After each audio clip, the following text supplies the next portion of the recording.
Shalom, Bapak Ibu Saudara yang dikasihi Tuhan. Seri pengajaran hari ini berjudul Berani Nekat. Saudara, hidup sebagai orang percaya itu berat dan tidak mudah.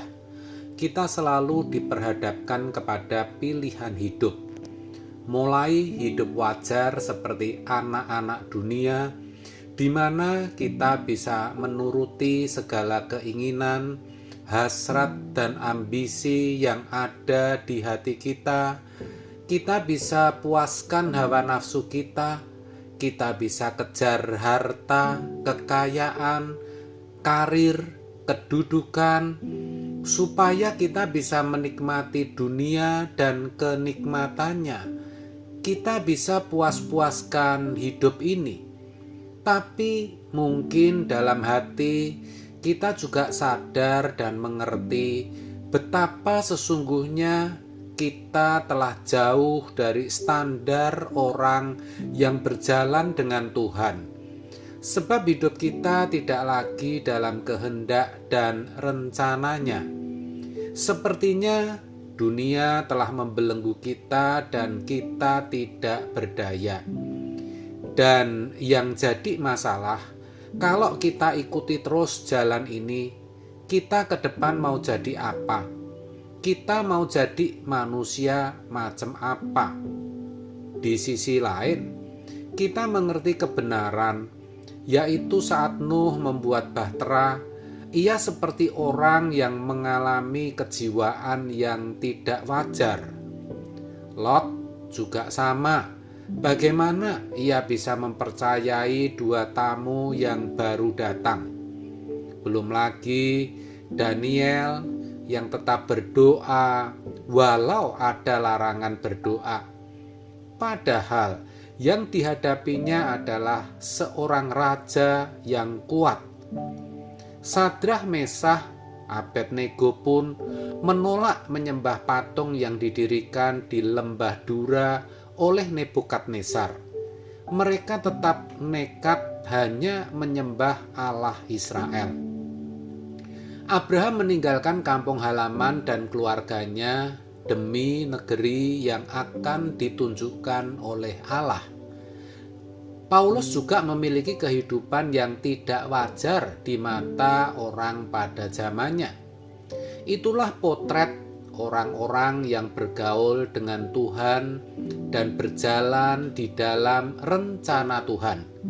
Sejatinya, mereka adalah orang-orang yang beruntung karena mereka memilih jalan yang benar.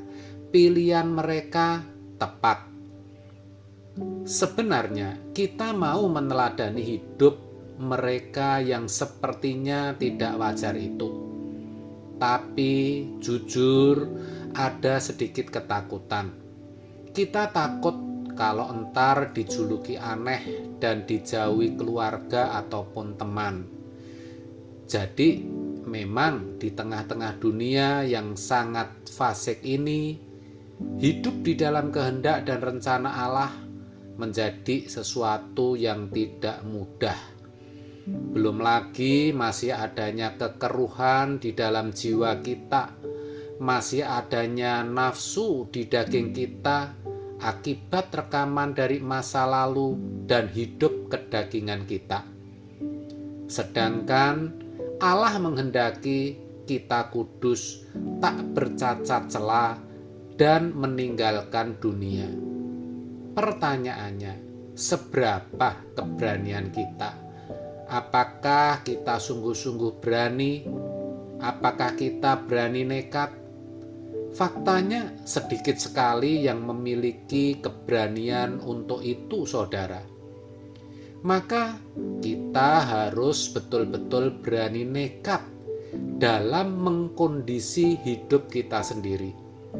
Sebab kalau kita tidak mengkondisi hidup kita, dunialah yang akan mengkondisi kita, dan kita akan terbawa oleh suasana dunia ini. Akhirnya kita tidak bisa lagi berjalan dengan Tuhan dan tidak bisa hidup dalam kehendak dan rencananya. Berani nekat mengkondisi hidup artinya kita harus benar-benar mau mengubah cara berpikir dan rutinitas hidup kita.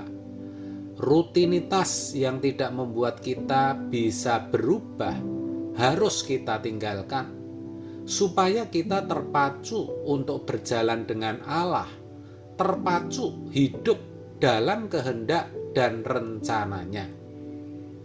Tapi memang ya, ada hal-hal yang merupakan tanggung jawab kita yang tidak boleh dan tentu tidak bisa kita tinggalkan. Contohnya, bekerja untuk menafkahi keluarga. Sedangkan hal-hal lain yang mesti kita tinggalkan, contohnya tontonan, lagu, hobi, atau pertemuan-pertemuan yang tidak perlu. Ingat saudara, kalau kita tidak mengkondisi hidup seperti itu, kita tidak mungkin bisa berubah.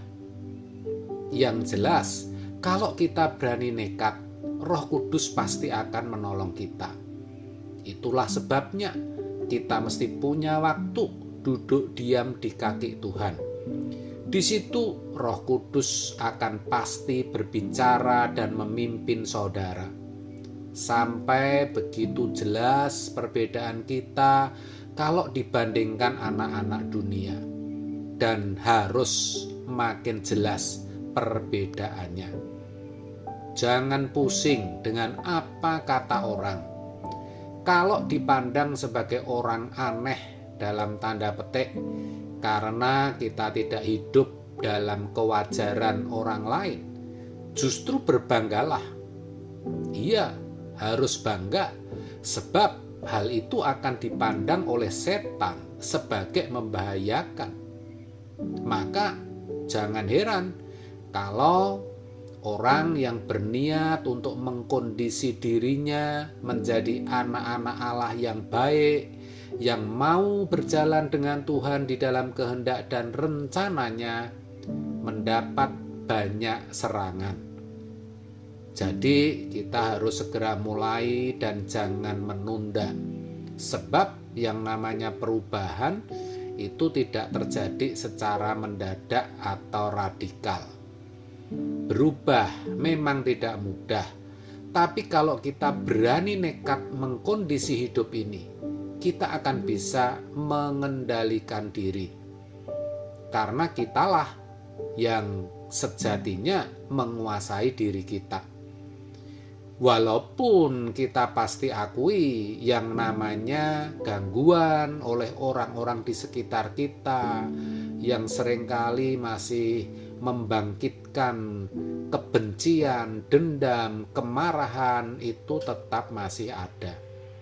Namun, kalau kita serius untuk mengalami perubahan, kita pasti bisa. Kita harus berani nekat, saudara, untuk menjadi orang yang benar-benar seperti bangsa Israel yang berkemas-kemas keluar dari Mesir menuju Kanaan. Bukan salah berkata, Tuhan pegang kemudi hidupku. Tapi ingat, Tuhan sudah memberikan kemudi itu kepada kita masing-masing. Maka kitalah yang harus mengarahkannya. Kita harus berani nekat, dan Roh Kudus pasti menuntun kita. Maka mari kondisikan diri kita untuk mengarahkan diri ke sana, kepada Tuhan dan kerajaannya. Saudara pasti bisa, asal saudara berani nekat. Amin. Tuhan Yesus memberkati.